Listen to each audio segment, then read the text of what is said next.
When I first started studying this topic of religious violence, it was in the context of India. I had lived in India for a number of years. Part of the world that has been in my blood ever since graduate school, and among a community in North India called the Sikhs. The Sikhs are these people with the long hair and beards in most cases, and shaven, wearing turbans. Very lively, delightful, energetic, wonderful, spirited people. I always think of the Sikhs as kind of the Californians of India. And that's a compliment in my frame of reference. You know, when they like you, they love you. If they don't like you, watch out. But, you know, there's a kind of love of life about the Sikhs that I find wonderful. And it was with a kind of personal as well as intellectual dismay that I saw this hideous spiral of violence in the 1980s between the Sikh community and the Indian government that culminated with the attack by Indira Gandhi on the Golden Temple of the Sikhs in Amritsar, and then a retaliation later in that same year on her own life where her Sikh bodyguards turned and shot her down in cold blood and assassinated the great Prime Minister, the daughter of Nehru. Extraordinary thing. And then the violence against the Sikhs in return, the savagery continued. What was going on? I took some time out to go to India. I studied the sermons and the teachings of Sant Jarnail Singh Bhinderanwale. What I expected to find was a wily politician who was using religious language to his own ends. What I expected to find was the politicization of religion, where religion, the innocent, the kind of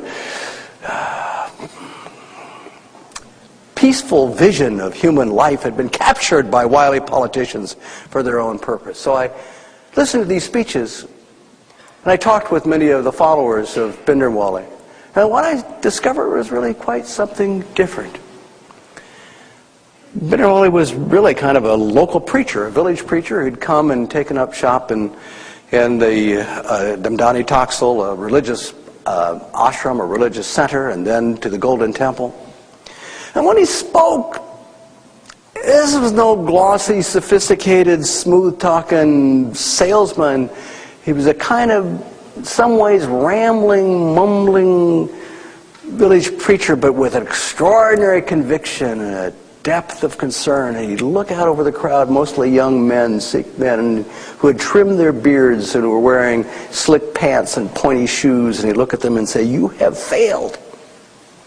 You have lost the faith of the gurus and the forefathers, and you've turned away from your heritage and everything's important, and you've lost the faith. You don't know there's a war going on in this world, a battle between good and evil and right and wrong, between religion and irreligion, and you've lost it. You're not taking up arms, but you can." Now, some did in fact take up arms. They could.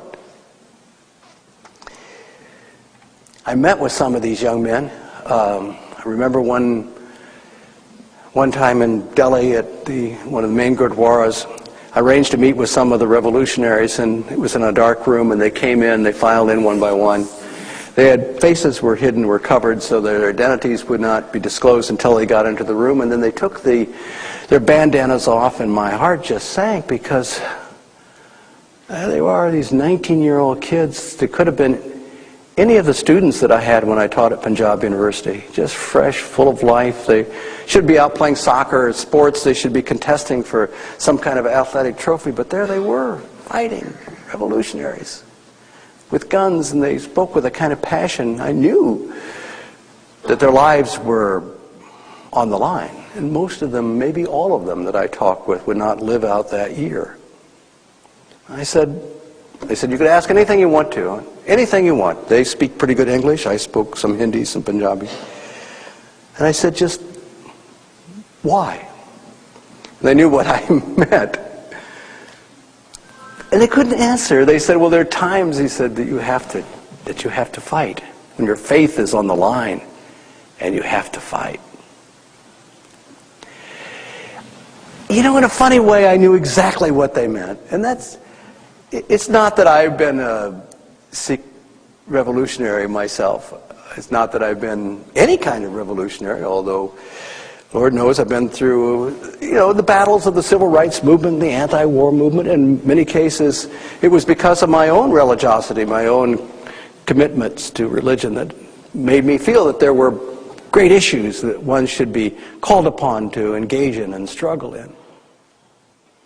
So in a sense, I understood what they meant, but there even something